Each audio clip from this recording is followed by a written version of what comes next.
there's this book. I'll show you the cover. It's really pretty. So it's a grammar. So it's a book that tells you how a language works, what the structure of a language is. And it was written in 1578 by a Spanish priest in Oaxaca, Mexico, about the Zapotec language, which is a language I work on, indigenous to Oaxaca.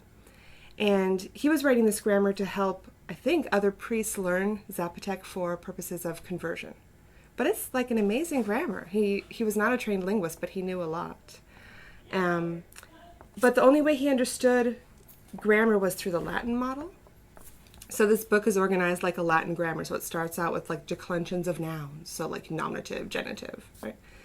But Zapotec doesn't have any case, right? So already like on the first page, you're like, what am I looking at, right? Because he's compelled to go through these parts of speech and parts of the sentence and grammatical categories that don't make any sense for Zapotec. But on the other hand, like if I just flip open to some page and just start reading, there's all this information in there. So it's full of information that you cannot find. And so I remember as a grad student just being like, someday I'll make this like translated, annotated version of this that will be useful.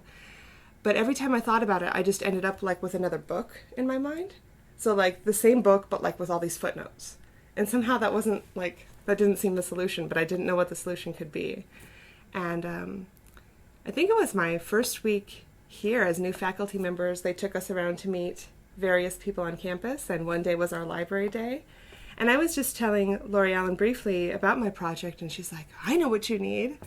I'm like, what is that? She's like, you need XML markup, you need TEI, this needs to be a digital thing. And I was like, she was right. So we're taking the Arte, transcribing it, marking it up with XML so that you can impose another index on it, one that makes sense. You can explore it non-linearly. And so, yeah, that's the Ticha project.